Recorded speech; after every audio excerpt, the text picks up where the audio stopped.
I know it's been quite some time since I last posted a video.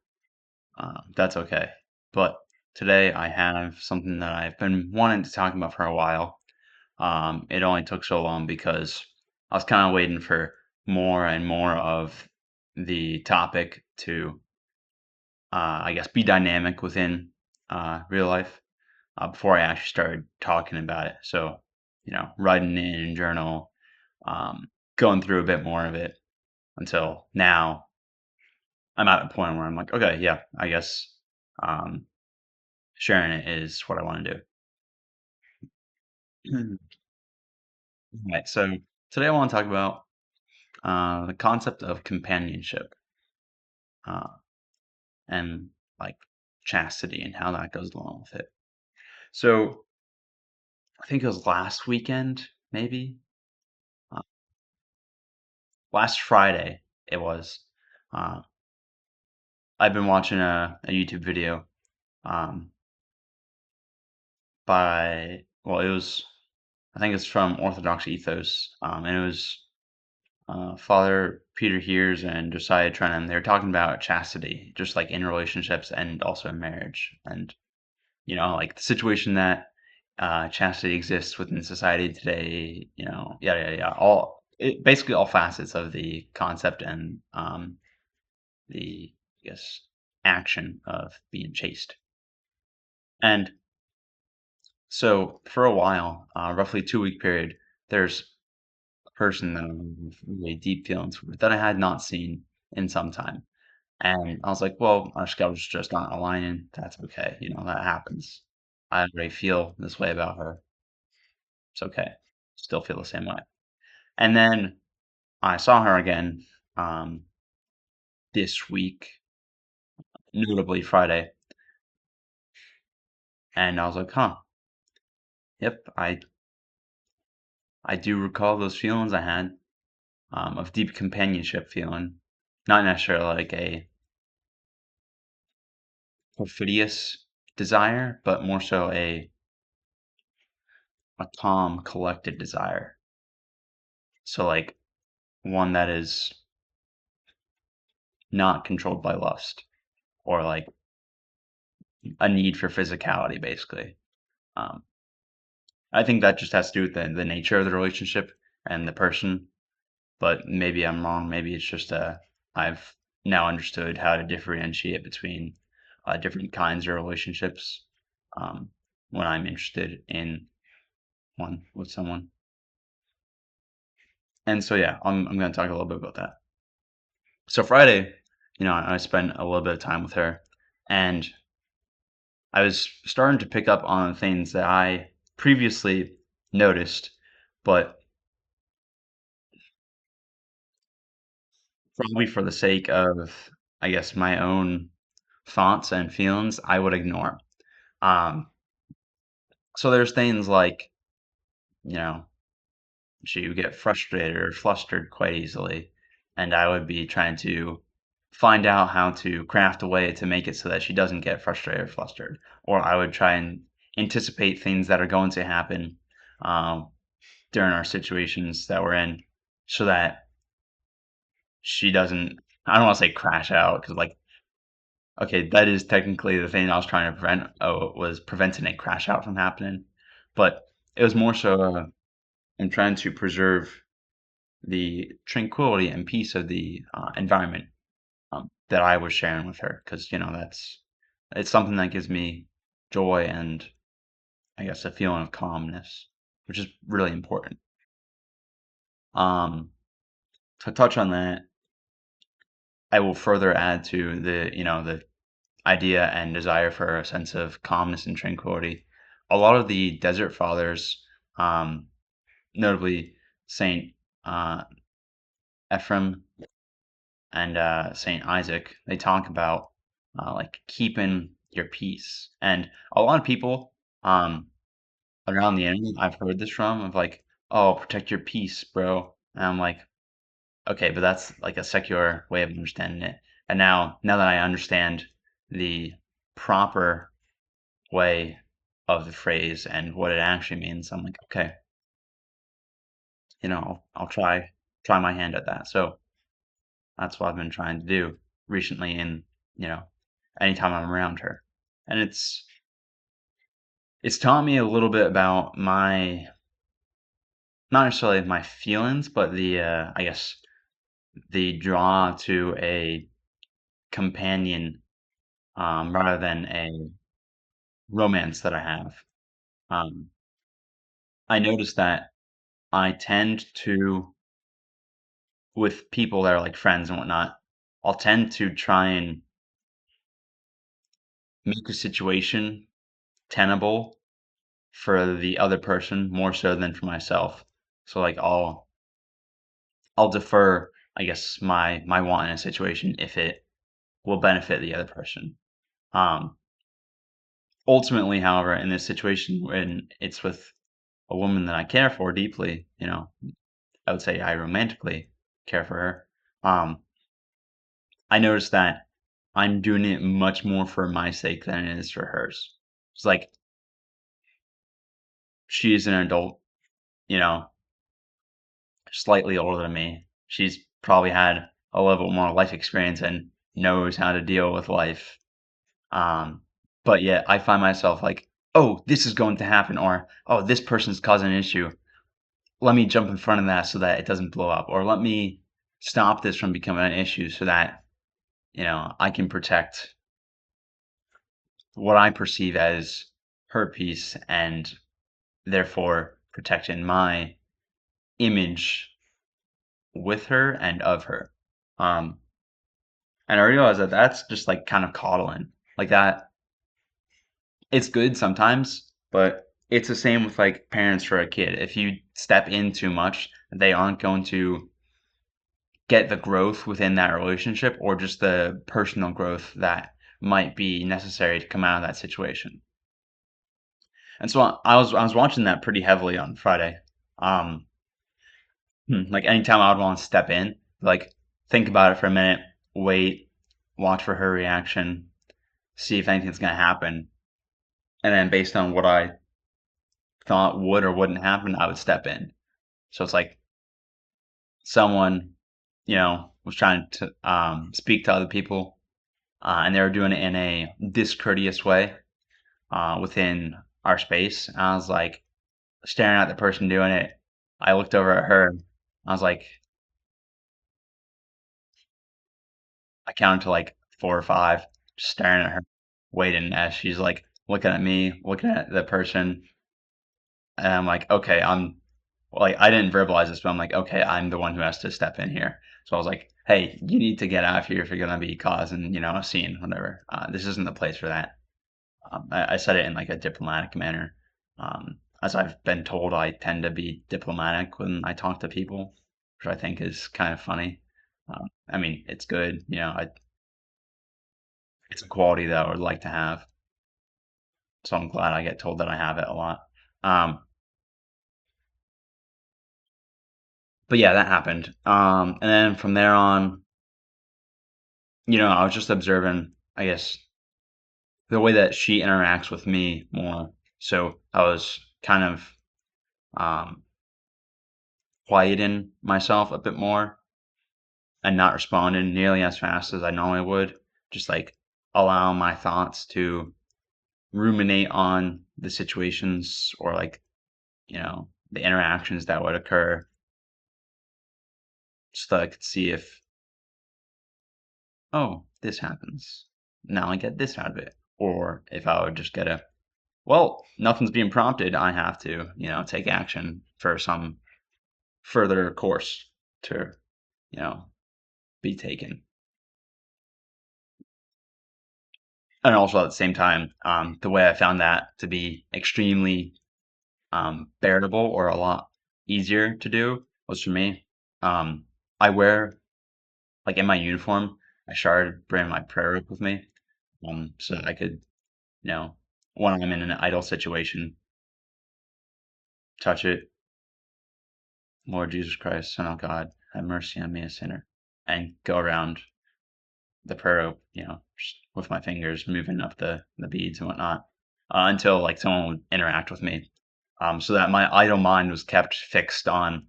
something beneficial instead of wander into whatever machinations my imagination likes to fall into. And that was actually pretty helpful for my discernment with my relationship with her. And that was, that was really nice. Um, but later into the night, I noticed, as we're at work still, but she's sitting there doing the,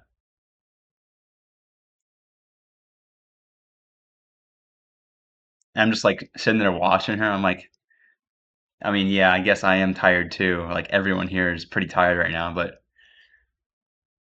what do I do? I'm like, I'm thinking maybe I should like jostle her to wake her up, or like maybe I should pull her arm or something, do something, to make the situation more bearable or easier, um, so that she's not just like falling asleep in a place she shouldn't be, because that would be bad for her and for us, like everyone that was there.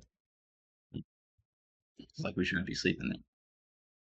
But I I didn't step in at all. I kind of just kept watching. I was like, yeah, okay, I'm gonna let this happen. I'm not gonna step in. It's not something I need to step in for. Again, I was thinking back to the if I step in for every single situation, I'm just coddling. I'm not actually letting something happen. And she would like, try and stand up, try and like do some movements to keep herself awake. I'm like, okay, yeah, yeah, under control. It came to the point where I was like, okay, I have to do something, not because I want to, but because someone needs to do something to make it bearable. So I was like, I stood up, I took, you know, a fan, positioned it so that uh, all the cold air was going at her to wake her up. I was like, this is what I can do. This is how I can be helpful.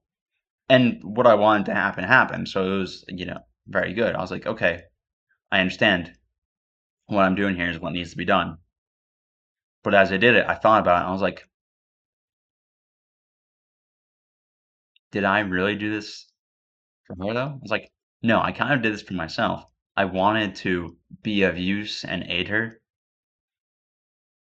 in a way that would glean a positive boost to our relationship, which like I don't need the help really, but I did it anyway. And then I started thinking onto something that relates back to the topic of chastity that I brought up earlier. And I was thinking to myself, well, am I actually ever going to go out with her? Like, will I ever go on a date with her or like, do anything in a romantic situation or style or manner? I thought to myself, you know what? Probably not.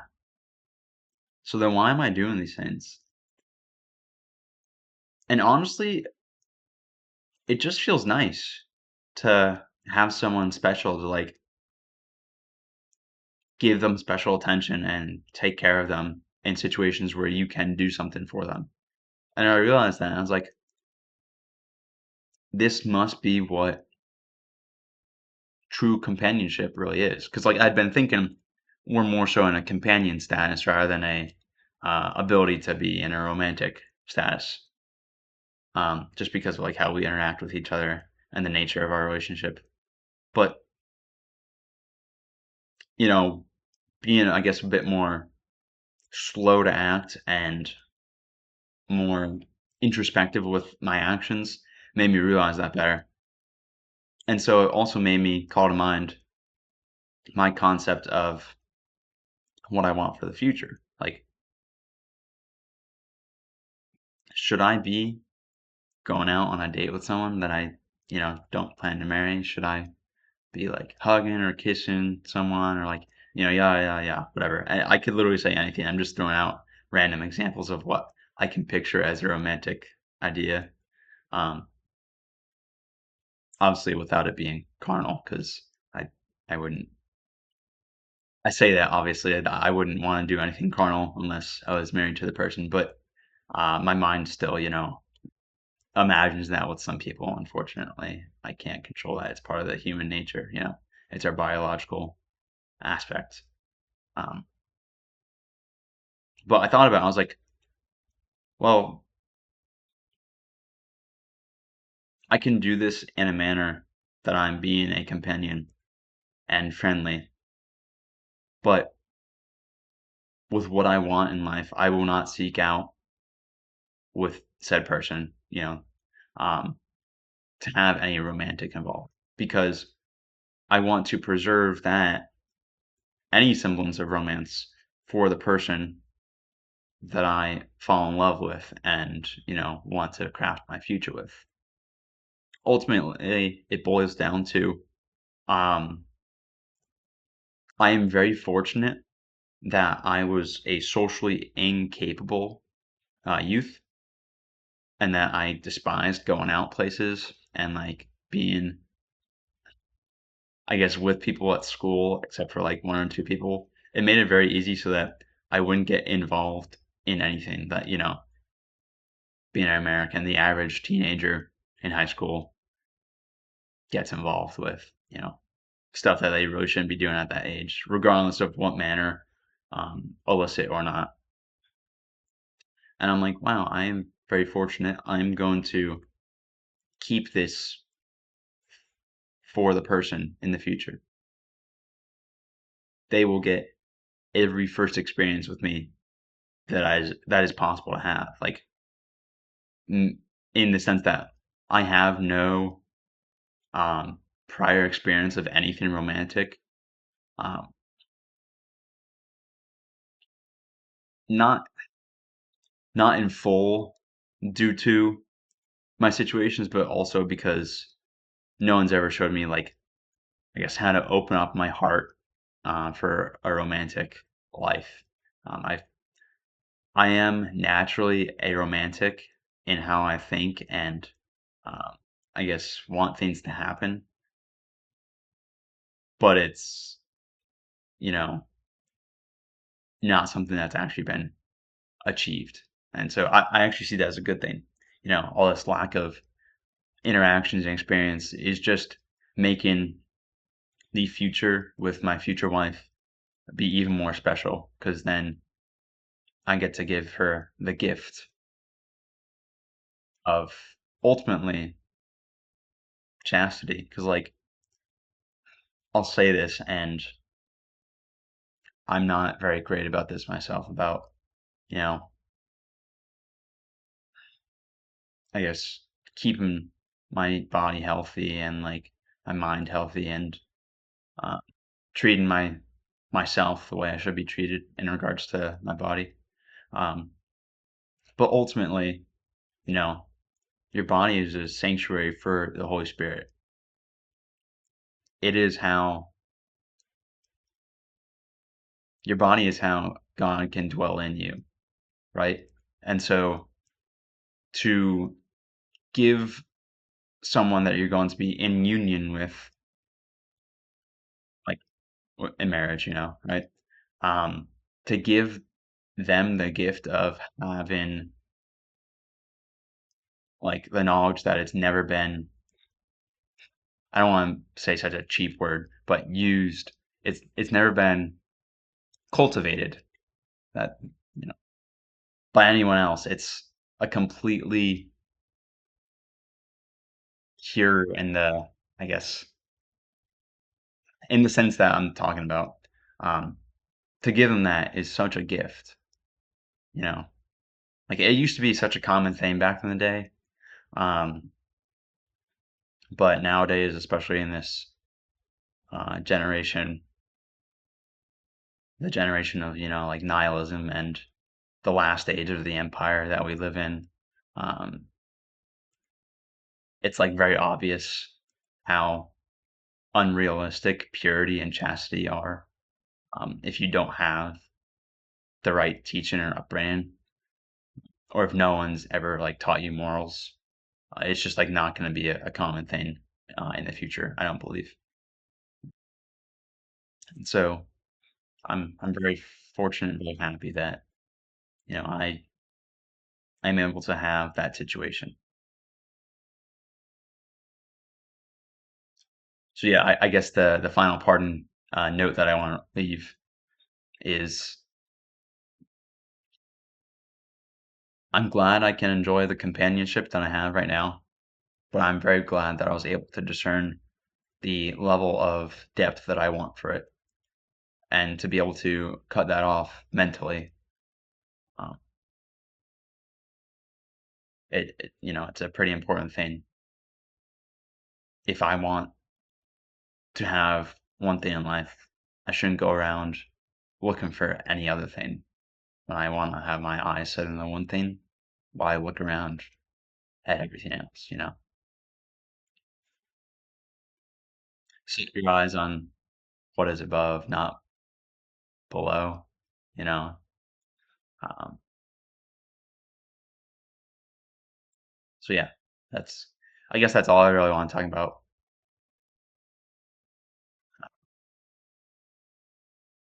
Oh, aside from that, obviously my hair's like kind of short now, but it grows back. It doesn't really matter. It's just hair. Yep. All right. That's all. Bye.